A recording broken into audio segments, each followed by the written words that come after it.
Welcome to Pro Audio Profiles. I'm Brennan Decora, and on this show, we focus on techniques for inspired studio performances. Each week, I host experts from across the industry. Let's get started.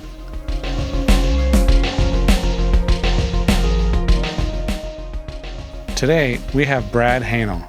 He's a film scoring engineer and mixer who's also worked on records as well.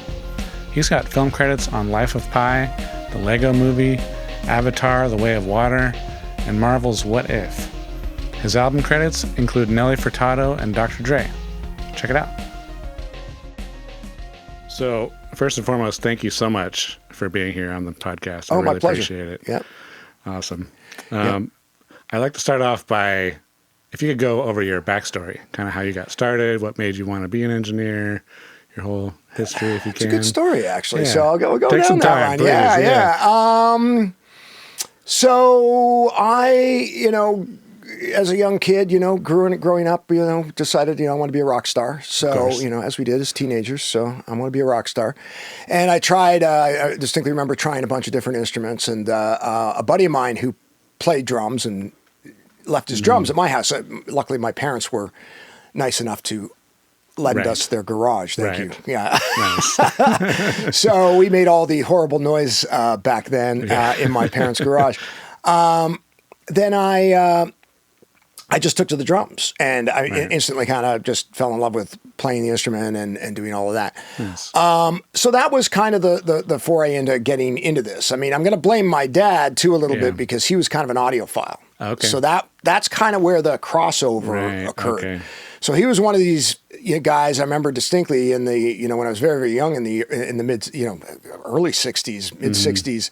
He, we had the living room, and it was a component stereo system back in that time, which was kind of crazy to have a component stereo system, which included a reel-to-reel tape machine at that point. So I think as a very young age was influenced by that whole thing.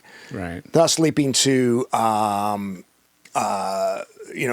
in rock bands and having a great time and doing all of that sort of stuff. Right. But I ended up, and this actually story leads into a much longer term thing, because one of the gentlemen that was in the band with me in the early days was a guy named Jeff Dana, who is a pretty big composer, film composer out of Toronto now. Dang. His brother Michael Dana. And so they were neighbors of ours. You knew him that long. I've known him that long. That's how crazy some of these relationships are in this business. And so Jeff at some point decided, he didn't want to be in like a cover rock band. He wanted to be a real writer and kind of live at the times. And now we're heading into the late 70s, and he's he sort of forms this punk rock band or new wave band, whatever you wanted to call it back at that time. And his brother Michael, who again another big film composer, he had some studio time at one of the big studios in LA, because he was in some bands at that point too. And so we went into Sounds Interchange, which was one of the big studios there. Okay. Bob Ezrin did a lot of things there and things like that. So there's Alice Cooper. You've got, I think, Parts of the Wall were recorded there, or if not most of it. Like there was a lot of stuff Bob was working on at that time when he was, sort of the big producer at that point. And I distinctly remember going in that, and I think this was 78. If I remember correctly. I was going to go and look on the little thing and just see what year this actually was. But I think it was 78. Somebody can correct me if I'm wrong. I don't exactly remember, but I feel like it was 78. And all I remember was going in there, and it was a Neve console.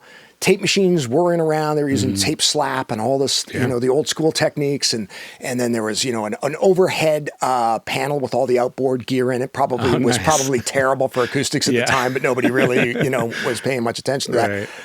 But I do remember I couldn't sleep for 2 days following that session that I went in on with these guys.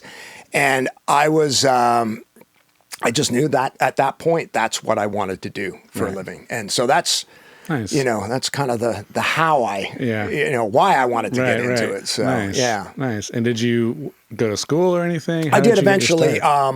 So school in Toronto, they started in Montreal called Trebas Institute, and they started, I think they even had one here in LA for a while and stuff like that. I think they expanded and then shrank like so many companies, they try these things. And I think they're still going. I don't even really know, but they opened up in Toronto. What was nice about that school at the time was they were brand new to Toronto, Right. and they didn't have a facility at all, really. So there's only one sort of class, and we were at a place called McClear Place Studios, which is, again, one of the big studios in Toronto. So it was really nice because we were in an actual studio working environment. Right. So I got to even get, a little closer to the realities of what I wanted to do. Nice. So that... and then what led you to LA? Well, eventually, another great story. So I eventually got a job at a studio in Toronto called Manta Sound, which is one of the bigger studios, again, in Toronto. Unfortunately, no longer there. It's, it's a parking lot, but that's how it goes. That's what happens. Yeah, So, I mean, but oddly, that was one of the reasons that I ended up in LA. So, was because, you sort of saw the writing on the wall at some point, when things are deteriorating. Yeah. So I worked there for 5 or 6 years. I can't remember exactly at Manta, but in the interim, sort of near the end of when I was working there, I ran into Jeff Dana again on the streets in Toronto. We just he was around the Toronto Film Festival at the time or something like that. And we were like, hey, dude, how's it going? We hadn't seen each other for years, And I said, what are you up to? And he said, well, he had gotten, he had gotten really bad carpal tunnel. Oh, geez. And basically sort of performance on the guitar wasn't really a career path at this point. So he had gone in at this point into writing for television or film. Okay. With his brother, they were working together, even in those early days. Obviously his brother kind of showing the ropes and getting him going and having him help. And then there was a television series that he was doing, Sweating Bullets, it was called. Oh my goodness. Yeah. I'll break out the old stuff. That's okay. And Jeff was writing it, and he said, yeah, I've been doing this thing. And I said, well, I'm working at Manta Sound down the street. I'm a recording engineer now. Nice. And he said, I need a recording engineer. It was literally that kind of thing. And so we got together and started working. They cut me a nice deal at the studio to be able to do this because obviously there wasn't much of a budget, and we would go in and do a very, very long day. I wouldn't even technically go down the path because it was crazy what we were doing to make these shows happen. But we'd get it done, on these crazy long days. And then, sort of after that, we kept Jeff and I. Obviously, our relationship was just starting again as film composer. Yeah. And so I just continued, working for him. And then I think it was season 3 of Sweating Bullets finally, or it was either, and then he also got another series at that point, if I remember correctly. And basically he was asked to move to Los Angeles. Okay. So at that point, I was in a decision-making mode too of where is my career going? Because as I was saying, that's part of what I was seeing happening in Toronto. What kept the Toronto scene alive really was advertising. We didn't have a lot. There was some film score work we did. I mean, luckily at Manta, we had 5 rooms and they were all completely different. Wow. So we had a pretty big room that we could hold like 80 musicians. It was tight, but we'd get them in there. Okay. And then we had, a couple of smaller, sort of more rock style rooms. And then upstairs we had, post-production-ish rooms, mostly for voiceover and things like that. Okay. So we were doing a lot of everything. It was like everything, yeah. And so that's sort of where I really got deep into, learning almost all the techniques that you needed to get to do this work. Right. And they were very gracious, Manta. Andy Hermont was the owner, and he was just very, very gracious about his people being able to learn. Right. So any downtime that we were available, he would let us bring in our own projects and work on mixes. Nice. And it was a learning experience. I mean, Right. it still is every day. I mean, Yeah, of course, all this stuff changes so rapidly Right. that every day I'm going, okay, Exactly.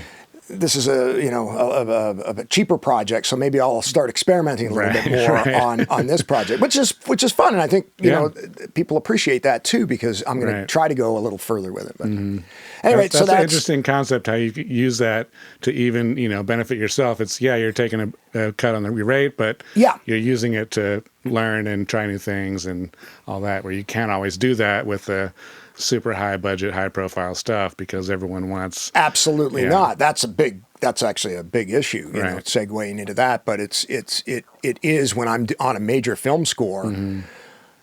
I always do a little experimentation. Right. There's something that I'm going to do, Right. but you can't break completely free of what works. Right. Because you have to, at the end of the day, you've got, $80,000 a day sitting on the floor or however much it is, Exactly. that you can't Yep. be the guy responsible for not capturing. Exactly. So Exactly. you have to kind of go with what works and then Right. try to find some techniques Right. around it that can help. Exactly. Yeah. Now you have this beautiful Atmos room now. Yeah. What led you to go down this path with Atmos? Whoa. How much time we got? No. Okay, let me start by saying I've been at this since I said like 78 was that, so I've been at this a very long time. And honestly, I can say I never imagined myself being a studio owner. That was not ever in the cards. That Right. wasn't what we But wanted even to when do. we met many years ago, I know. you had a little studio then too. I know. It really had to do with just the way the industry went, Right. and it kind of and I think I could speak for most of us, Right. Yeah. that, we didn't want to have to invest in all of this stuff and Right. and everything else. And of course, times have changed. I mean, it's like we don't need, big digital multi-tracks anymore and all of those things. It So we don't cost need $1 million anymore. right, and yeah. it's a matter of the cost. It's a matter of the amount of power you need. You need the amperage to run Right. those big Neve desks Right. and those big. Just the power bill of those just big the power studios are alone crazy. So times have changed that way. It's all computer based at this point, so. It really sort of started back when I was still doing, I've always done pop and film. Okay. So it's always been sort of a dual career, especially in the early days. I was Right. kind of had one foot in both Yeah. worlds, especially when I met you. I think that back in those days, I was No, I still remember. in that mode. I think of doing honestly both. that's fairly uncommon in the industry. Most engineers are all music or all film. Right? Yeah. Well, all music. That is the of thing. course, Yeah. all music, but Right, exactly. No, and I know that is there's not too many like us. I think it served me very, very well in film, however, yeah, because people go on about film music, right. As if it's a genre. Yeah. It's not really a genre of music. Yeah. Yes, there are orchestras involved. Is it classical music? Sometimes, if Right. that's the call for it. But most of the time, Right. it's something else. It's some derivative form of music or combinations of music that are being used. So Right. by having a musical background in all formats of music, really, I don't think there really is much that I haven't done Right. in some form, Right, right. So you have a general knowledge of what those things are, Yeah. and then you can combine them Of course. to make it a little more legit sounding on the screen, yes. and I exactly. think that's kind of Exactly. why that's served me very, very well. Right. But anyway, back to Yeah. So back. Sorry, I I distracted know. you from the I studio told you. Yeah, try question. to keep me on track. I told you. What was the question? Yeah, sorry. What led you to open this Atmos studio? So then in the early days, I mean, I think it was just the way the pricing was going, so it would start as, X number of dollars for me, and they'd pay for the studio costs, Right. and that was great. So they're paying for the studio costs. So if it's a, $1,500, $2,000 a day studio, Right. the record company's picking that up and I'm making a fee. Yeah. Okay. Then it would be like, okay, Brad, then it turns into what's the fee, for just doing one song as opposed to a daily fee, Right. and guys start doing that. And then it's like, Okay. oh, well, can we do this for one flat rate just for the whole thing, including the studio? And, I was locked down at Can-Am for, God, when I was doing Nelly. So back in 99, that was Nelly Furtado's first record. Yeah. And a bunch of I did a bunch of films in there, but I was in Can-Am Studio, whatever their little room is, I think it was Studio A. Yeah, it was Studio A, up in the front there. I was locked down in there for a good 3 or 4 years. Wow. That was basically, and I think a lot of engineers were starting to do that, where they just kind of stay in a place and hopefully the gigs would keep coming and everything would keep working. And it did for a time. Then when you started to go to other studios and they were asking for these rates, I mean, like if they're only giving you $5,000 for a song and it goes into 2 days and it's a $2,000 a day studio, suddenly you're doing the math, you're going, okay, this isn't working. And I think a lot of it also had to do with the computer age. Yeah, I mean, I think that it wasn't just the fact that, suddenly everyone can do it in computers. It's suddenly everyone can do it in computers badly. Sorry, guys. But, I mean, there was a lot of bad stuff going on at that point. That transitional period. Yes. So they would give, this pile of stuff. And then immediately the production techniques had changed. Right. So immediately nobody's making decisions. Immediately nobody's committing to anything. Right. Unlike, the analog days, which that's a point I like to make because, but at any rate, so I ended up, you'd end up in the studio and you'd end up sorting for like 10, 12 hours just to figure out what it is that you've got to work with. And I'm going, wow, and I just paid $2,000 to sit here and sort through data. Organize stuff. And organize stuff. Yeah. So that's essentially, it started as let's just build a little room where I can have a computer. Right. And I can pre-sort. And the idea was always that I'd pre-sort it and then go to a bigger studio and do the final mixing once I sort of had it at that stage, But again, that it just went, it was light speed how fast all of this went. I mean, literally, I remember I was in that little room. It was literally a little bedroom-sized thing. And that's all it was supposed to be. I didn't need to really have quality monitoring or anything. I just needed to kind of... Just like an editing space. Just get the stuff together. And again, this is before we had outside editors and all the other things that I have access to now as well. But that quickly turned into, if I just put another little speaker in the center and a couple of surrounds... I could kind of mix film in here for those really low budget films. And before you know it... I got this. Next thing you know, you've got a massive studio. It really did. I mean, and now, the unfortunate expectation of the times now is I don't think there's other than the really, I think really there's very few engineers that don't have their own studio. Of course. Even some of the older guys had to get their own studios, but. Now it's the expectation. I think, absolutely. We all have a mix room and it's all Atmos at this point because that's the expectation. It's unfortunate, but we can do it. So I guess that's part of it. It is a drag because I think it's difficult sometimes because I don't think producing people realize when they're just doing numbers, what it takes to maintain and keep these things going and all the rest of that stuff. It's not, it's not that easy a task. No, it's crazy. So. So one of the things I like to talk about a lot on the podcast is kind of how to inspire artists in the studio. And I know obviously from a film scoring perspective, it's different because oftentimes that artist is a composer. So how do you work with, granted, most of the time your clients are people you've worked with for many years, like Jeff. But how do you work with composers like you haven't worked with before to make sure that they're comfortable in the studio and prepared? All right. That's a very good question. Yeah, I mean, generally, hopefully, at this point, sort of the work speaks for itself a little bit. So Yes. hopefully you're going in going, okay, he kind of knows what he's doing. Right. I think it's more about, especially these days, getting in early with whatever project you're working on. So it used to be that literally, I'd get a lineup for, the band that I'm about to record. And I'd look at the lineup and I would ask a few questions of, always, especially composers I know, go, hey, is there anything in particular you're going for? Right. Stylistically, sound-wise, anything like that I need to be aware of?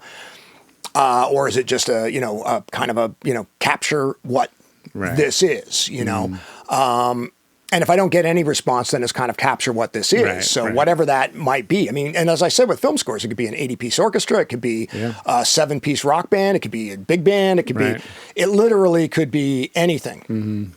And so I usually go in just trying to get in early and just sort of get a better feel for the film itself.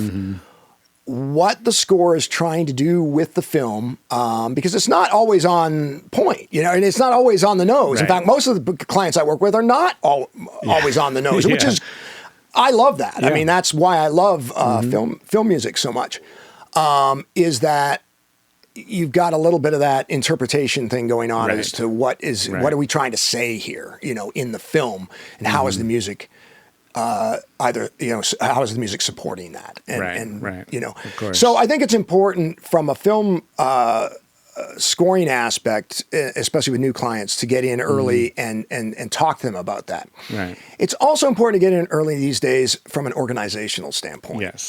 It is a lot of work, and unfortunately, music is the last thing to be put in the film. And of course, they've run out of money. They've run out of time, and so you've got those two things already working against you. So you really have to be aware of how to be as efficient as possible and help them in any way that you can. Again, it has a lot to do with the budget and all the rest of that stuff. I mean, sometimes we'll hire small armies to help out, and sometimes you just have to. I mean, that's the thing. It's especially the only way to meet those deadlines. Well, music prep alone, it takes forever. And although these guys, they've got that down now. So, and I've kind of developed systems to do a similar type of thing. We've all got our ways of, doing things very efficiently to get from point A to point B. And quite frankly, that's to me the definition of an engineer is to logistically work out what is necessary to get the job done as efficiently and on time. Absolutely. As efficiently as possible, but on time. On time is the real big one in that. And how does it vary? Like when you're working on an album, obviously it's completely different.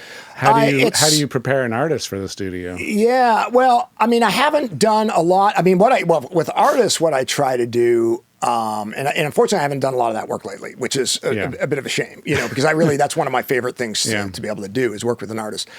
But I did do this little series where I was just experimenting a little while back in when I had my studio in Hollywood, and we just get a bunch of musicians together. It's like once a month kind of thing that we were doing. And it was really important for me just to, I was trying to blend some unlikely musicians together just to see what would happen. It was just an experiment, really. But the preparation for that was really to have everything ready in the studio. So ready that when they literally sat down or walked up to a microphone, they'd stuck their headphones on and I could hit record. That's how prepared I expect, a session to run. Absolutely. And in the old days, back when there was a lot more band stuff and recording studios had a lot more band things going on, there were crack people, I mean, when I worked at Ocean Way for a while, and the days I worked at Ocean Way, every assistant there was very much a great engineer. And they knew what the expectations were. And, oftentimes we're working some of the older, but more mature, shall we say, engineers Right. Of the time. And they didn't keep up or need to have to keep up on, say, Pro Tools Right. or all Right. of these other different formats or a lot of the other things that we technically now we have to know. Right. But they didn't have to know that. So it was, to me, as an assistant engineer in those days, it was my job to really thoroughly know the console. Yeah. Like there was a time when whatever studio I was working at when I was at Oceanway, I knew those consoles, tape machines, everything like the back of my hand because that was the job. Yes. I felt I was the front salesman for the studio. Right. So when somebody came in, you want everything to run smooth. You do not want downtime, or if there is downtime, you want it to be as invisible or non-existent as possible. Exactly. You're working and that's a big part about just keeping artists creative is being ready to go, having everything at your fingertips, having a creative playground. Absolutely, that's what it's about. Keeping things moving. Yeah, it really is true. And if they can just sit down in front of a microphone and play music, right. That's going to go a long way. Yeah. So. You mentioned this a little bit before, but when you're working with composers or even directors, how do you work on translating the vision of their sonic palette they have in mind? That depends on the connection that I have. Okay, so my first priority is to the composer, right? Always, because sometimes they don't necessarily agree with what is going on either. Right. Or they fully agree, whatever it is. Yeah. So hopefully, luckily I don't think there's a composer I work with that doesn't really have a thorough grasp of who their boss is what I was going to say. Yes.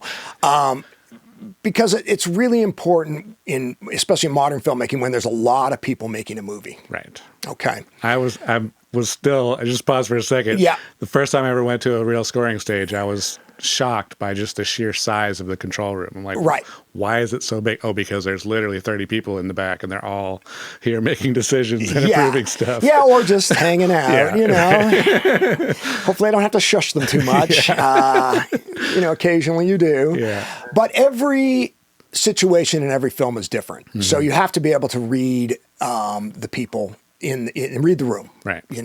As I said, my first priority is to the composer. Hopefully we've had a good long conversation prior to going into the studio, and not just had a conversation, but I've nowadays when I say that, I like to prep the sessions. I like to get everything ready because I can premix. I can listen to every cue. I can listen to the dialogue. I can listen to it watch the picture, get a real feel for what they're trying to do, at least from the composer's angle. Now, hopefully if the composer-director relationship is really, really good, then it's fantastic. That works great. I mean, the greatest films I've worked on have been the ones where the director really has total creative control. Right. And those can be difficult. Yeah. There's no question. Yeah. But that's art. Art can be very difficult to get to the end result. But when it comes out and it's a great product and you just go, that's a really a great thing that we just did there and accomplished. Absolutely. Those are the ones that are great. So my thing is to sit there and listen to the room. I prefer these days having the composer in the room with me because usually that's the direct connect to the direct to the director or whoever's really in charge. Exactly. Because then I can read it a little bit better. When they're on the podium, it gets a little bit more difficult for me. If there's any kind of decision making or things that aren't quite right. Right. It's much easier. Next to you and right. Yeah, exactly. Okay, yeah. I find it a lot easier to have, and that's 98% of the time now, quite frankly. Yeah. I find that I'm with the composer themselves. Right. And then the director's there, and then decisions and changes can be made much more quickly. Right. Because again, you're just reading the person and reading their body language and what they're into or what they're not into. Exactly. And you can read it pretty quickly. I do, with that said, I mean, there's some early stories. I mean, it can be a bit shocking for some directors when they first walk into a bit major scoring stage. As you said, it's a big, giant thing. There's, upwards of 100 plus people on the floor playing the music in a way that they've never really heard before. Yes, they've heard pretty good mock-ups and things that so they've made decisions and said, yes, we like this music, but it's still generally a MIDI-based thing. Yeah. And some guys do those MIDI things really great, and they really represent what it is on the screen. But sometimes you're going for things that are not you're not really able to connect with samples. And that can be shocking to some directors sometimes. My very first film big film with Michael and Ang Lee was The Ice Storm. Okay. And we did that in Toronto, actually, which was really, but I was here in LA already. And we went up there, and I remember Ang being very reactive to how big the music seemed to him, how gigantic everything seemed. Right. And it took me a while, but I figured out if I simply turned the volume down. Jeez. Okay. Right. Then he would go, oh, that's better.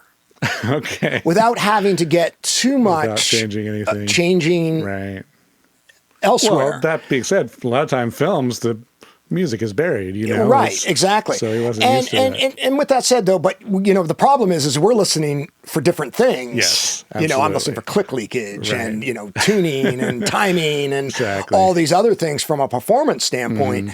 And it does get difficult if you're listening at too low a level. Right. And then especially if the room gets... yes, a little chatty. Yeah, a little chatty in behind you. It gets, a little bit crazy. Exactly. That's interesting. Yeah. So, but that's why I mean, to answer there's a long answer to that, obviously, because it really is, every situation is different. Every director is different. Dozens and dozens of stories about, different situations. But yeah, you just have to read the room. And you have to be knowledgeable enough to read the room. That's the thing. You have to, and that's just from years of doing it. I mean, honestly, I'm so glad I had, the dozen years of assisting that I did, quite frankly. Right. I wish there was more of that ongoing anymore, but there really isn't, and it's a bit of a shame, it's difficult for young people to get into this business and get a job,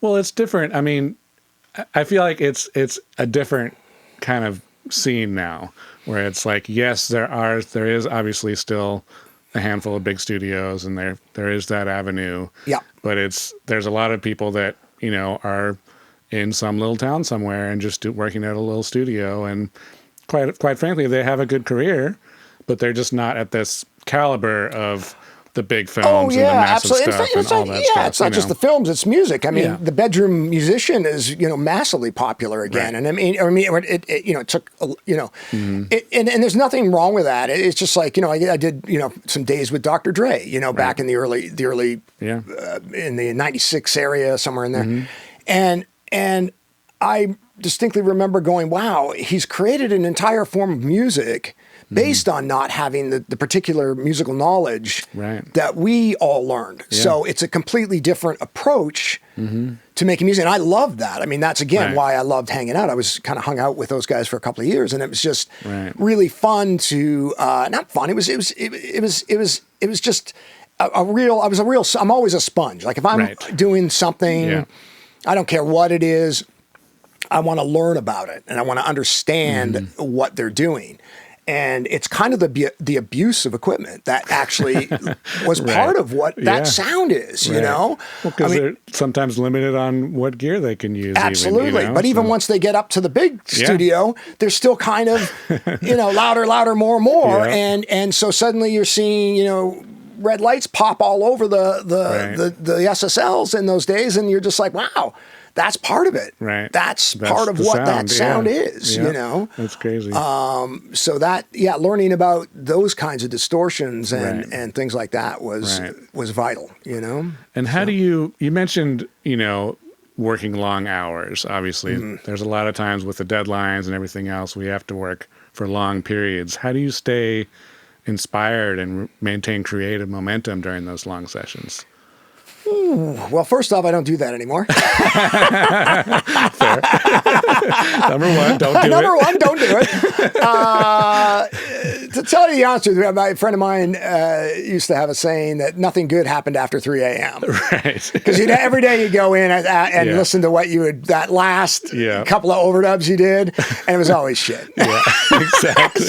So hopefully you learn, and you start, and hopefully maybe you move that hour up a little bit, you know, and start to figure it out. Exactly. It's hard. What I would do, I mean, here's how as an assistant, there's no choice. You do what you do. And then those were the longest days when I was assisting, because you were the first one in, last one to leave, basically was the thing. And so you'd show up, you'd get the session going, you'd roll through the session. And really you're just the catalyst for making everything go. Yeah. You just have to get everything going, then people would slowly, hopefully they would leave, and then you would have the time. When I worked at Ocean Way, it was a drag because I was kind of the guy that was doing because I had so much orchestral knowledge already going in. I was the guy who would do those gigs. So we would go in and, if there was a mix in the room, God forbid, the day before, because these guys, they never stop. They're going to keep going until, until the very last moment. And luckily I could at least maybe set the floor up or something, but I could not get in the control room to actually get things going. So you'd be scrambling, and then sometimes there'd be a couple of turnovers like that. Those were the days where there was I was doing at least a 36 hour day, at least once a month. My record is 64 hours of one single day. I don't think I've even hit that. Yeah, I hit 60. That was at Ocean Way, and it was a constant clock in too. And I remember having to tell Karen that was a constant thing. I'm going, no, this is one day. I didn't forget to clock out. It was one 64-hour day. Jeez. So those were the assisting days. So they were harder because the engineer would have a little bit more freedom to come in, do his thing, and go. Right. Now, when it came to film time, what I would do is, I think at all times we only really have, sort of that 8 hours in us to really focus, listen, because we're listening at, pretty good levels. I mean, luckily with film music, it's very dynamic. So it's not like pop music where if you're listening at a high level, it's kind of a constant barrage. Right. With film music, it's very dynamic. And so people go, how do you listen so loud? And going, well, there's the loud bits, but then there's a lot of really quiet bits. So I'm not, it's not the whole as time. fatiguing as you might think. Then what I would try to do in the early times of it, because I was still maybe, I didn't have an editor or something, I would sort of mix a bunch of cues, get those approved, done, and then I'd move into like a 4-hour period or 4 or 5 hour period where what I was doing was prep work. Okay. And things like that. Things that didn't require my 100% hearing necessarily. Even just a different level of focus. Different. So I subdivide the work up so that I can keep. That's interesting. Keep going for those long hours, Right. And that was really important because early on, they were 15-hour days, 7 days a week for years, years and years and years, Jeez. Yeah. And it's changed now because I've also learned, again, one of the nice things just in terms of that. Of having my own studio is I have that option. Right. So I can say to somebody, look, if the deadline's not completely crazy, can we just do 2 8-hour days instead of one 16-hour day? You see? Right. And, then you're not paying 2 days at a studio necessarily. But again, this is also part of, the demise of the studio because we've done this to ourselves. But it's, I don't know. It's just kind of it helps me a lot to be able to sort of say, oh, okay, I only need to work these particular hours. Rather break it up. Than the other thing that has changed now too is the fact that we record all over the world. That's another whole new level of this. So, there are days I'm going to be in here. We're recording in London. I'll have to be here, 1 a.m. Starting my day. They're very good over at London at, trying to push it to an afternoon evening session. So at least that's like 3 or 4 in the morning for us here. Okay. That's better.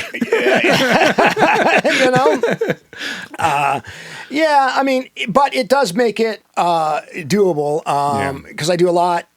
I hate to say it, that's another part of what's happened in our business is we do have that ability to, record all over the world and that,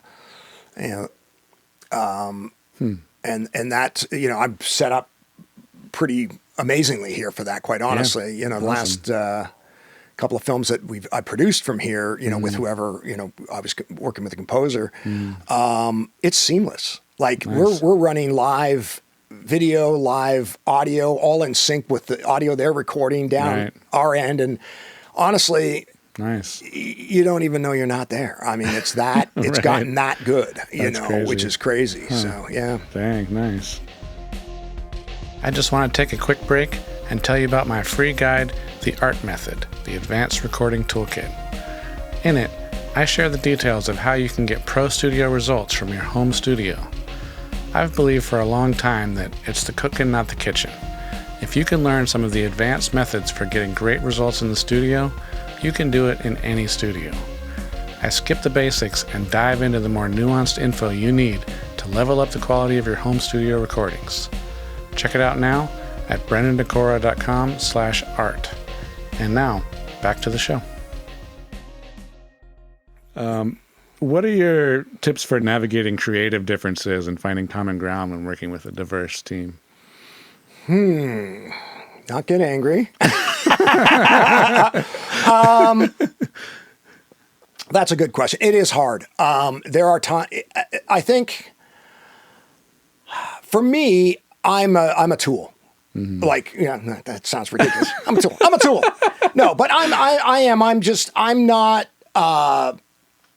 unless I'm put in that position of being a decision maker, but I'm generally not. There's a few clients that I have that they depend on me a little bit more from a producer standpoint, and I will step into that producer role. Then there's the guys that just simply know what they want. And those guys I love because they just come in, sit down and say, okay, do this, they'll literally go, okay, this up 2 dB, this down 3 dB, this, from here to here, take that out. And that is amazing. Okay. Yeah, very clear. I find for me, the trouble is the guys that don't quite know how to express themselves. Right. Okay. That's when it does get difficult. Mm-hmm. Because you're trying to get what they want. Right. But if they can't necessarily express themselves very well, it gets a little bit tricky because there's a lot of ways you can go with a mix as it's especially infinite. Mixing, and honestly, I'm not precious about mixing. Mm-hmm. You know what I mean? I mean, I put a lot of time into something and go, wow, here's what it is. Right. And if they hate it, then you're just like, man, nobody ever hates it, but there is always an element of, did I hit the right, sort of thing for them? Is it, and sometimes you miss. And again, with guys who really know, they'll go, no, this is about the piano, for example. Right. This is not about the orchestra.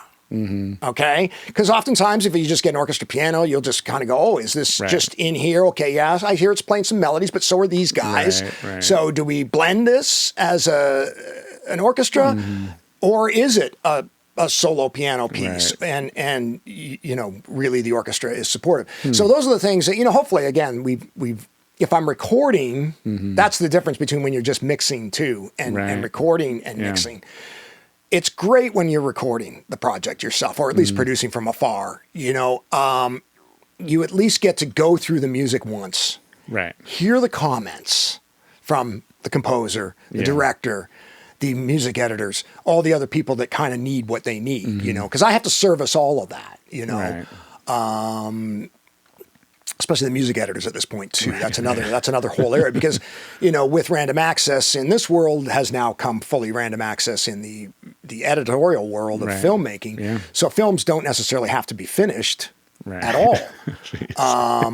So what's made our world so much more difficult is that we need to, how do you keep the integrity of the music. And, you know, and I hate to say this, some producers, especially, that don't understand that you can't just chop it up like you do dialogue and everything else and just overlap A-B rolls and you're off. There's melody, there's rhythm, there's things about music that need to constantly work. And if you just chop it up, it just sounds ridiculous. And everyone can hear that it sounds ridiculous. And they're just going, well, why does that sound ridiculous? And you go, well, you chopped up your movie and we chopped up the music and it doesn't work anymore. Tried to make it work, but... So, you know, that's kind of what's led to the modern music production too. Right. So, I've even had, you know, with just regular record production too. It's like, I'll do a full mix and then... you know, the artist will be like, oh, this is great, but now it made me realize, hearing it this way, I want to add some more vocals. I want to change the section. Absolutely. Let's move this part around. It's like, well, we're already mixing. What are you doing? Yeah, you know? and that's back to production. But that's the thing, you can do that all the time. You don't have to pay attention and say that. I mean, I'll go into my little thing about that, all of that, the analog digital world and all of those things. I always like to say to everyone, there has been a great piece of audio art made in every format that ever existed. Yeah. Okay? Absolutely. I don't care what format it was, some form has been captured and it's a beautiful piece of work. Right. Okay? And we always have to remember that when the arguments used to come in about the analog versus digital. Yeah, there was times when things were, you know, this or that with it, and analog could be described as better or whatever. And I mean, I'm even going back listening to records now. Are they better? I don't know. Yeah. They are a thing, and there's an act of putting it on and listening to it that is very, very different from, you know, just randomly having, you know, your box go. But for me, the biggest difference between analog and digital is more about linear and random access than anything else. Right. Okay. Yeah. That's where the disconnect occurred. And I think when people don't have to make decisions on the spot, they don't. Yeah. Right. And that's the thing. I mean, back in the analog days, or even the linear days of digital, you would have to make a decision, you know, because we're about to hit, record, which means erase that beautiful vocal line or that great guitar solo. And so there was discussions. Right. And you'd listen over and over again about those sorts of things. We can beat this. Yeah. Right. And that doesn't have to occur anymore. Right. So you can kind of, you know, get then when you're mixing, you go, oh wait, let's pull this out. And I think one of the problems with mixing is that I think a lot of that comes down to that they don't make decisions either, and they pass the buck down to the mixer a little bit. Right. And look, I don't mind. Again, it depends on the client I'm working for. Right. You know, most of them, you know, that are depending on me producerially, they get it and they know, and I'm fully willing to do that kind of work. And I enjoy it, but you know, you have to know going in sort of what the extent of that's going to be. Right. I'm usually more involved with those projects too, so I can understand what the music is wanting to be in the end. So that helps tremendously, but I'm not sure that it's always that useful when things come to me that have been recorded somewhere else and all the rest of that. I mean, I think that the real trappings are still in pop music. I think that's one of the reasons I don't do too much pop music anymore, because I think it just got really, really tricky getting these sessions and people not really knowing, like, is the production done? You know? And I remember, you know, at the end of my sort of pop career, trying to mix things and realizing this isn't probably done. Right. You know, and I didn't have the sort of they're expecting wherewithal you to finish it with a mix, right? And to say this is not ready to, is this really, you know, you have to be willing to say, is this really ready to be mixed? Right. You know, is it done? You know, and having, you know, I don't even want to say it, but having, you know, 100 kick drums doesn't make for a production. You know, it's just it's like pick a kick. I don't care, you know, or pick a combination of kicks and put those together for me and say, okay, there's the kick drum. Well, then you have a kick, snare, and a vocal, and you're like, okay, is the production done? Right. Maybe it is. I don't know. You know, there are some that are done like that, you know, and they're great, you know. But that's where I think sometimes the poor mix engineer gets kind of shafted, because they don't they're not involved enough in the project up until that point. Right. So you don't know where the artist's head's at or the record Right. company or whoever is. Well, there's two you know. sides to that coin, though, because it's like sometimes you want that fresh perspective of Right. someone that hasn't been involved. So it's like, okay, let's see where you take it, and then you can go from there, you know? So sometimes it can work out. Yeah, no, I agree. Yeah. So- I mean, I look at things often very differently than a lot of mixers, Right. you know? I mean, I've always kind of tried to find the weirdest, kind of quirkiest stuff in a track. And I remember telling early on, I say, look, if you have it in there, if the track is active or alive, Right. I'm going to listen to it. And if it's like completely fucked up, but Right. I'm going to love it Yeah. and get it in there, I'm going to. And I'm going Right. to turn it up really loud. So you better want it. Exactly. Exactly. So, Awesome. So I just want to touch a little bit on Atmos. yes. It's obviously very, not so much new anymore, but you do obviously a large majority of the Atmos mixing in for films, but Actually, I don't. have you done? In a way. Oh, really? Yeah. Let me explain it a little bit. Okay. In hopefully in layman's terms, in the way that I've learned how to deal with it. I went in kind of kicking and screaming into the Atmos world. Much as I have, look, I've been mixing beyond stereo most of my career. Right. Okay. So for guys like me that understand multiple speaker systems, it's not that new to us. It's really not. Another thing to really understand is that it was not developed as a consumer product. It was developed as a film, as they usually are. It's developed as a film Right. playback system. Well, and it was for many years before it ever was pushed but for exactly, consumers. and that's kind of where it started. And I did some of the earliest films. I mean, I think Life of Pi we did Atmos. One of the very early ones. I think I did one of the very, very early ones. I can't remember what it's called now, but they did it in Atmos as well. But at that time, they didn't even really have proper Atmos mixing rooms yet, you know? So we were basically setting up in theaters. They would set up, like Life of Pi was set up at one of the big studios on the lot at Fox. Okay. And basically, it was, they had already got the theater Atmos. So then they basically took the 7.1 stems and reconfigured for Atmos. Right. Now, so Atmos in is very basic. Let's just take a very basic look at it, okay? It has a 128 track limit. Yeah. Okay. So we all have to remember that it has a 128 track limit. That's it. So that's what can be encoded in the Atmos format, stuck into the box, and then recreated back out of the box. I won't get too much technical about some of the other things. The way that most people look at it is that there is a bed track, essentially. So they take basically the first 10 tracks. It's a 7.1 or 8 track, whatever it is. They take the first batch of tracks, and that becomes a bed track. And then on a big film, there might be several of those, just because you got to keep dialogue separate from all the other things. So you're going to be starting to eat up into this 128 limit. Yeah. Okay, it's a 128 limit. I rarely have under 800 tracks. What? for music? Oh my God. Okay. It's gotten crazy. People don't look, make, okay, I gotta say, decisions. it's anywhere from, honestly, I can look at this. Even on this here, there's a pop song. I'm up to 236 voices on this thing. Jeez. Okay. No, that's because I have a lot of, because I do stem mixing all the time. Right. Can I get into a little production techniques? Yeah, Because, it really comes down to that. So, now, for you're remixing a pops record that's just sort of a normal, can be, brought down into that 128 tracks. You can have your bed, because the bed is always separated out, so that leaves you with your whatever 120 something, objects that you can use. They call them objects at that point, which are basically individual mono tracks that are given pan information that is stored with the data. Right. The reason that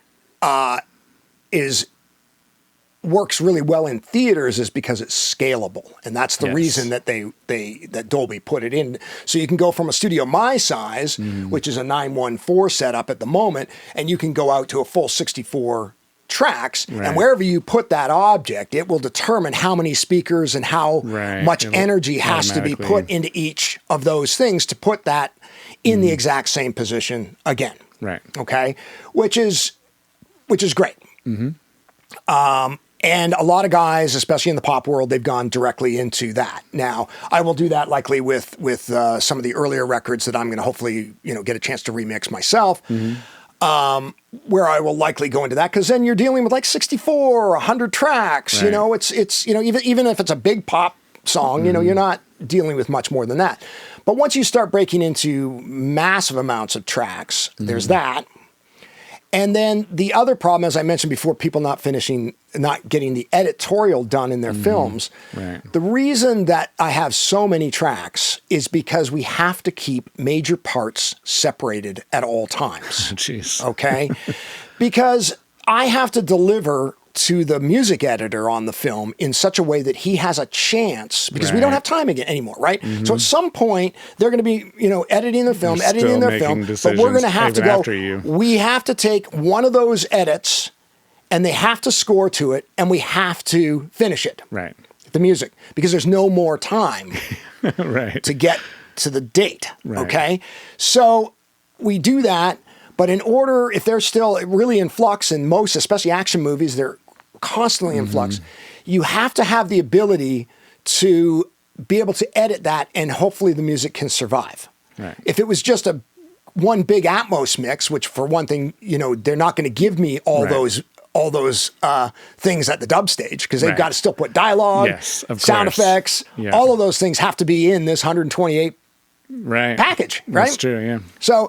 So I don't mix in that at all. So I mix in the bed, basically. So I am mixing in Atmos, but I'm pretty strictly in 712. I've done some 714 stems for some dub mixers. Again, this is an interesting time, because I find that the dub mixers and the music mixers, we have to, again, get a little more in touch with one another. It was unlike in the old days, it was like, okay, we just finish the music, pass it on, the music editor takes it into the dub, and that's that. Right. There's There's a lot more conversation now about delivery and how we're going to, sort of get it there.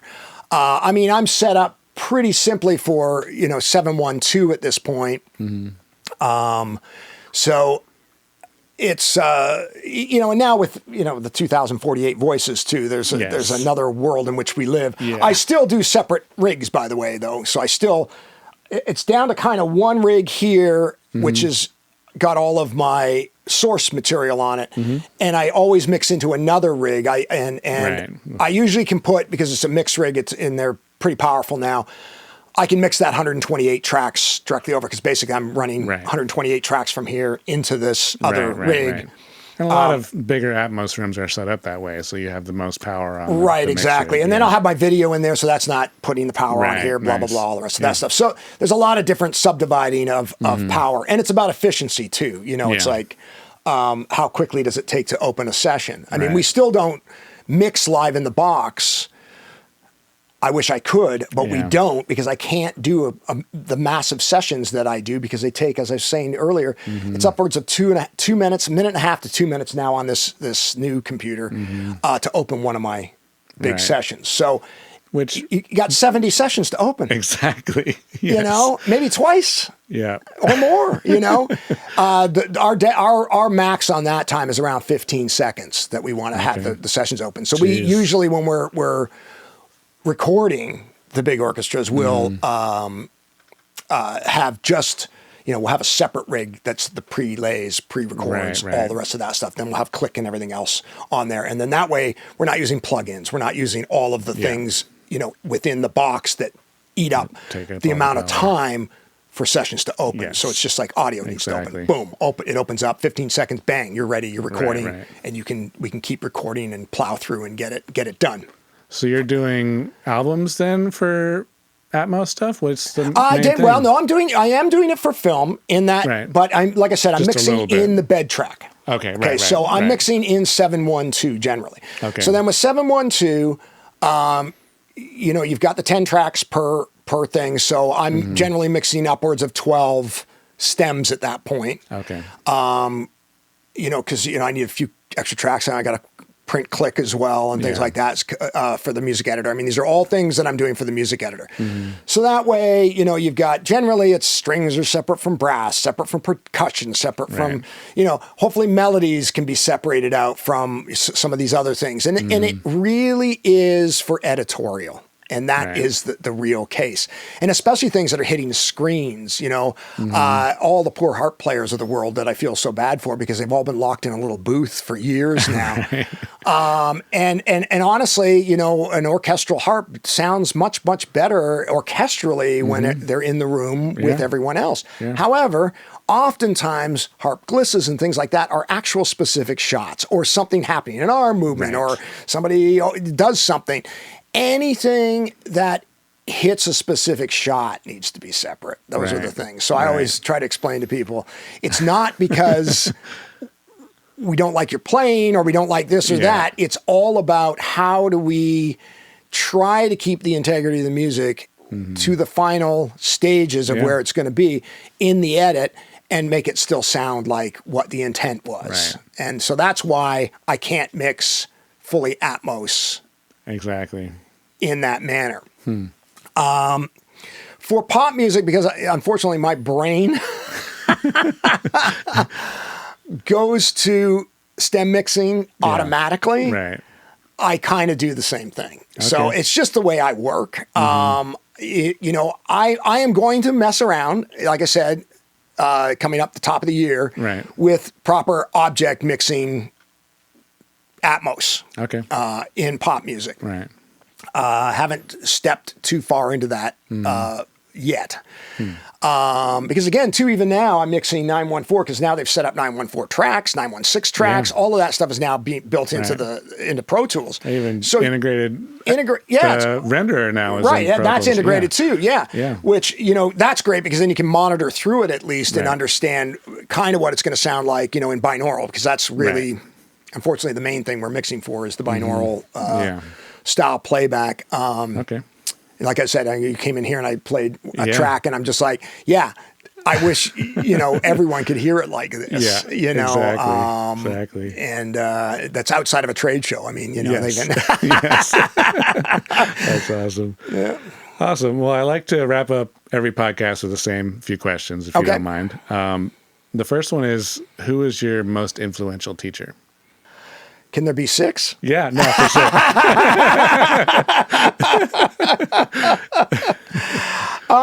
There are 6, I think, in a way. I mean, in the early days, a guy named Gary Gray and Ron Searles, they were in Toronto, 2 of the guys that were my early mentors, and I learned a great deal from those 2. Right.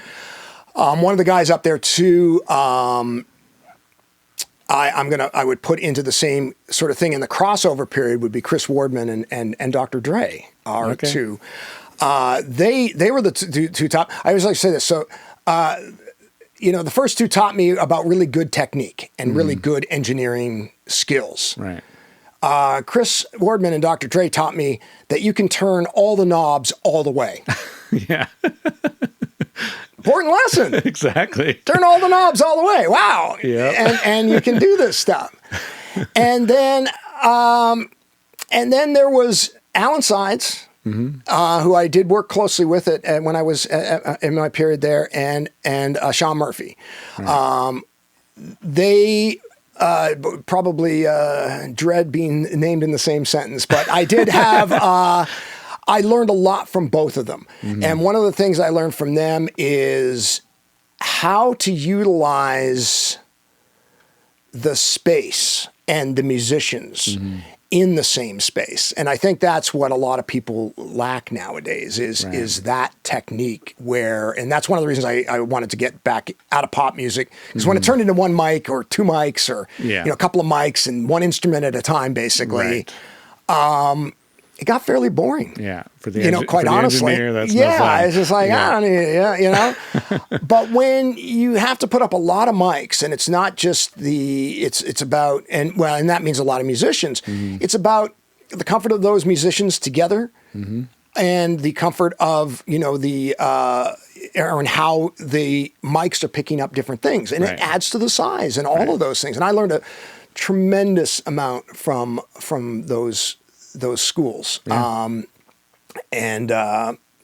You know, I mean, I was very lucky to work with a lot of people. Al Schmidt I worked with a few times, not very often, but enough to get a feel for his techniques too, which I loved because it was you know, and I think that's part of what he's about and what Sean's about. It's about balance. It's about not turning those knobs. Yeah. It's about listening and just listening to the balance between different things, instruments, and what that's saying, as opposed to, just, you know, working on that hi-hat sound for 6 hours. Oh, sorry. Exactly. You know, that stuff doesn't really in the big picture. If it's going to be mixed with something else, it doesn't make any difference. Right. So, yeah, nice. The next question, which may or may not apply, but what is your favorite reference track if you have to go to a new studio and kind of learn the room? What do you put on? Man. I don't even know anymore. I used to carry around a DAT with all sorts of, a DAT back in the day for a while. And then it became a CD at one point, and I would carry that around for a little while. I mean, these days, what's been really nice is, as I was just explaining to you when I got in here. I mean, it's nice to be able to. Apple Music has got their shit together. Okay, I hate to say it, but they did, because they really had it screwed up for a long time. But what's really nice for me now is I can come in my room and I've been monitoring and listening to just streaming Atmos mixes in my room and getting my head wrapped around that. Now, not too many of the scoring stages are set up for that, so I don't generally reference that. With that said, I mean, I think part of the reason that my main 3 microphones that I always put up on an orchestra kind of remain the same, or similar microphones, is that's a known reference. Yes. So when I put my 3 M50s up and I run them through, you know, my mic pre's, and I pull up 3 faders and assign them left, center, right, and I listen to the orchestra playing, I know what that's supposed to sound like. Right. Okay? Right. And I think that has become my reference, especially for that sort of world. Even in, I put up a lot of stereo mics, you know, all over the place, wherever I happen to be, because I want to listen to what it sounds like in the room, you know?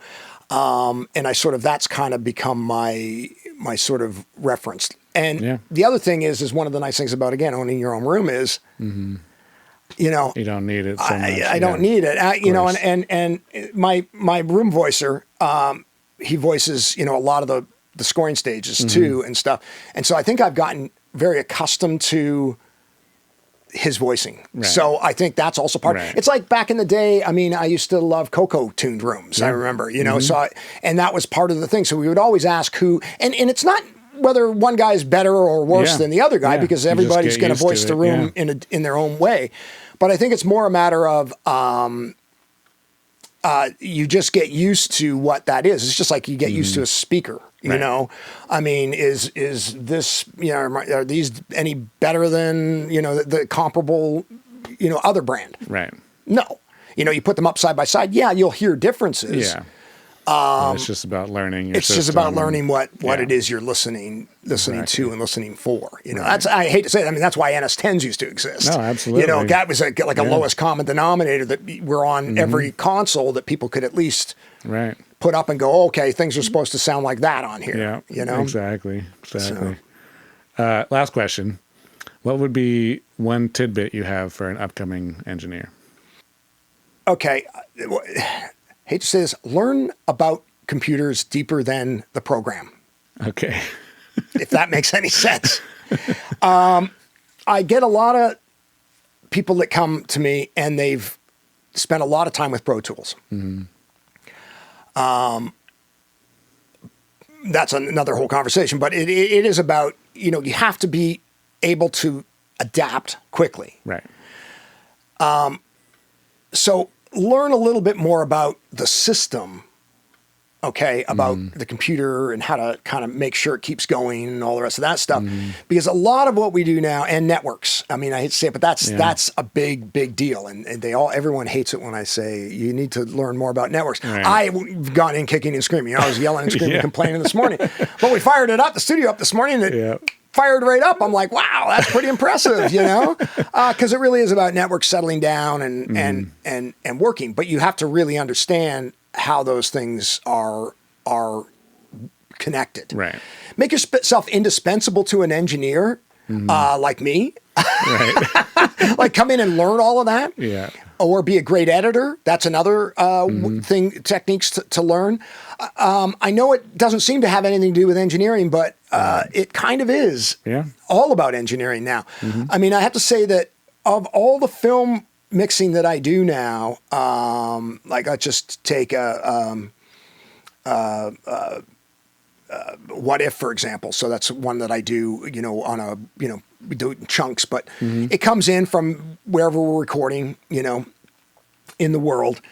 And it's going to come in because they're just going to record big blocks of things. So they're going to do like I said, they're going to, sometimes mix out the brass from the strings, and sometimes melodies will be pulled out. Kind of those decisions are made as they're recording. Right. But my first job is to put that all back together. Like, so I've got to get that married with the wide stems and all the rest of that. So you have to understand how to really organize, name things, be really anal retentive about how you're doing things, I think is really important. And even as a pop thing. Yeah. Don't send a mix engineer audio 1, audio 2, audio 3, audio 4, audio 5. I mean, come on, guys. Right. How hard is it to go kick 1, kick 2, snare, or whatever, small. And don't give me these names and things that are 1 billion miles long and stuff like that. Anyways, I can go down these paths forever. But it is a matter of just learning and hopefully getting with somebody who really has had experience, wherever that may be. Nowadays, it's with engineers, often in their own rooms like myself, because we don't, this is my home studio. This is where I work. I hate to say it, unfortunately, my career has moved to probably I record maybe 10% of the time. Yeah. And that's my favorite part is recording. Right. But it's just not the way things have gone. Right. My particular client list now just happens to work, all over the world, and that's that. And it doesn't really have anything to do with them. It's all about production. The budgets, budgets and production. We don't really have much say in where or how things get done. Right. Of course. So we have to just learn to be very, very adaptable. Yeah. You do have to get your basics somewhere, though, and that's the thing. So, if you can get a job at a studio, it's a great way to go, but it's pretty rare. Right. But just sort of learning and understanding, it's hard because, I grew up with so many different influences, learning from so many different people. And that's important because you don't want to necessarily, one technique is not necessarily gonna fly, Right. I've been lucky because I've learned so many techniques and I can adapt and change very quickly if something's not working, know? And you have to be able to make those decisions, especially with film scoring. You have to make those decisions very, very quickly. Exactly. If you're learning on your own, I mean, nowadays there's so much information on the internet, so there's a lot of that. Try to find good paths for it, though, because there's a lot of misinformation out there as well. Well, that's all about the multiple, avenues of information. Like if you see one that's clearly not correct, then you'll see a bunch more that will have other stuff. That's helpful. So hopefully you can go down and investigate stuff like that and learn and experiment. And that's the other thing, experiment, just have fun. I mean, there's no, that's the thing. There's no, I'm luckily I had a really good, I think it's really important to have a good basic knowledge of stuff. There's some good recording books that I think, people, can still read or get out there and read every once in a while, that really have it. One of my biggest beefs is just understanding, volume and level. I mean, those are the two things that are very misunderstood. And I try to teach that to everyone that I can. If I could get it, I still think I can get it down to like a paragraph, and it'll be great. I'll just put that out there. What's the paragraph? Here's your it's chance. Not there. I know. I wish I could get it down to a paragraph. I mean, look. I mean, honestly, in my studio, just so you know, I mean, this can go a long way. You can't see this, but I've got the Grace monitor system down here for everything, and it is. I have 2 levels. Okay, as far as volume goes. Okay, understand this. 2 volumes, basically, or 2 levels. 85 dB setup, which is the Dolby Standard setup that I've got set up in this room. And then I've got a -10 on my dim button, so it's 75. I spend most of my time actually mixing at 75. When I'm enjoying music or I'm listening for editorial reasons and things like that, I'll usually work up at 85. But when I'm doing general mixing, the problem is then you have to worry about the level thing. Okay. So if you go to 85 dB and you've set your room up to 85 dB, now here's the tricky bit. Okay. You have to understand what the reference level is of that. Now, it used to be 0 VU. That was really simple. Right. You take your pink noise, take it up to 0 VU, SBL meter, and you'd do your thing. Well, that's gotten misconstrued because the digital meter has this 0 at the top. Actually, I run in -14, by the way. Yeah. On the meter logistics. And if people don't know how to do that, you just have to go and right-click on the meter, and you can change your meter levels, your meter thing. I run it in K14. Okay. What that means is that this is where it gets really... It's a long paragraph. It's a long paragraph because it's tricky because you're trying to explain to people that what is that 0 VU represented in digital? Well, guess what? It's not 0. Yeah. And a lot of people think it's 0. Yeah. But it's not 0. If you went to the 0, that's you're fucking everything up. Yeah. Okay? What the 0 VU meter means, and you have to understand this, like with analog gear, most analog gear has some headroom above the 28 dB, right? So you hit 0 or above 0, and which is actually +4. I know that even gets stranger. That's okay. 0 is not actually 0, it's actually +4. So dBm, and then you get into all the little things about what and I don't want to get that complicated about it. That's what I'm saying. So we're just saying 0. It's this +4 thing. And you just think about it that above that, there's headroom built into all analog gear. Right. So in other words, if you're hitting 0, you can have the occasional thing go over that 0, and it's not going to blow anything up. Exactly. Everything's going to be fine. Okay. Now, where is that 0 in your digital workstation? Well, most digital workstations, it's -20. Okay. Okay. It depends on what your reference level has been set up to. Okay. But most digital systems are set up for a -20 reference level. In other words, -20 is 0. Right. Okay. So you're only supposed to be taking your meter to -20. Right. And that represents 0 VU. Yeah. Now, we all like to push a little harder than that. Okay. So what I set up for on my meters is using this K14. It moves the 0 line 14 dB down. Okay. Okay? That's what it does. So it's buying me 14 dB of visual headroom. Right. Visual. Visual only. All right? Yeah. And so I try to record to 0. Now, what's remarkable about all of this is if I have set my studio up properly at 85 dB, okay, and then I hit a kick drum and it hits right to the top at 0 on the digital meter, Right. you're going to be blown out of your seat. It's going to scare the shit out of you. Yeah. It's going to be so loud. Guess what? The level's too hot. Right. Pull it down. Use your ears at 85 dB to record. Right. And you will be amazed at what great recordings you make. Yeah. Okay? Because suddenly you're going to be using all this headroom. Because if you're using up all that headroom, then you got to keep turning everything down as it combines and goes down to the final mix bus. All the faders should be at 0. Yeah. You know? That's one of the Al Schmidt things that I would learn very quickly. I mean, and all the great older engineers. I mean, essentially, and you could do the same thing with your mix recall. Right. You could do, I could do, right. I'd put every fader to 0 and it sounded reasonable. Yeah, it might not be a final mix, but it's going to sound reasonably good and you can work. Exactly. But if that 0 you're thinking is 0 on a digital meter, right, you're done. Yeah.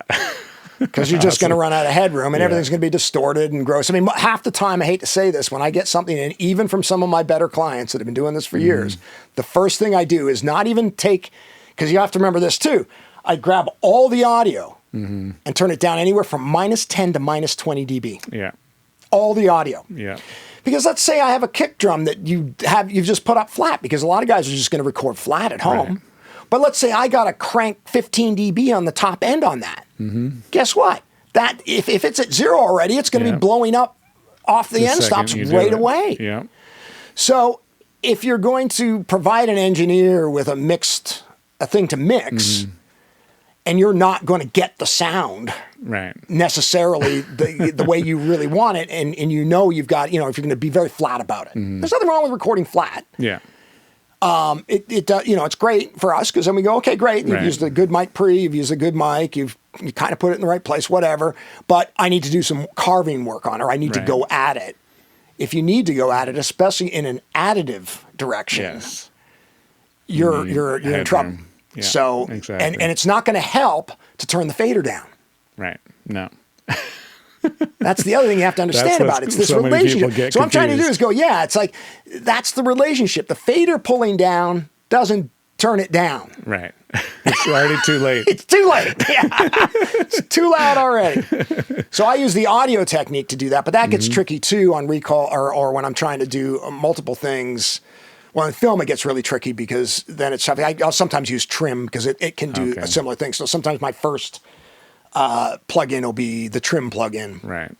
And I'll run down that, turn all that down, and then I have the ability to kind of mix it. Because you put that stuff up, but listen, you put that up, and look, I understand sending out louder things to get approvals and things like that. Yeah. That's what the mix bus is for. Right. That's what a mixing plugin is for. That's what I use, and this one I was using this little thing. Yeah. But that's what that's for. Crank it up there if you need to put it into some place that's not it's not supposed to actually live. Exactly. But don't do it when you've got the giant multi-track out because that's because then you have nowhere to go. You got nowhere to go. Yeah. And it makes mixing, especially for a mixer like myself, it makes it that's instantly I'm just like, crap. Because I'll hit the play button at 85 dB. Now, I actually usually don't. I usually pull it down, way down, because I can see. You can just look at it and go, okay, this is going to hurt. If I hit that space bar right now, I'm going to explode things. Awesome. And that's what I'm saying. Understanding the relationship between volume and level is really important. And if you understand where 85 is and 75 is, and the only reason I bring it down to 75 is so I can get it a little bit louder. Okay? Yeah. Not a lot louder, 10 dB as opposed to 20 dB louder. Right. And work in that area a little bit because that's, again, kind of the expectation a little bit. Although I don't do that a lot in film because I do mix. Right. I try to mix deliberately in film for under dialogue. Because what's the point in giving them this stuff that they're going that's blasting away when they're just going to turn it all down? That doesn't make any sense. That's awesome. So that was a little longer than a paragraph. But I know, very that's informational. The problem. Yeah, that's great though. That's great. Awesome, man. Well, thank you so much. I really appreciate it. Well, seriously, my pleasure. You. As you can tell, I can go on for days. So all good. Sweet. Awesome. Thanks, Brandon. Thanks for joining me today on Pro Audio Profiles. Hit subscribe to stay updated. Catch you next week.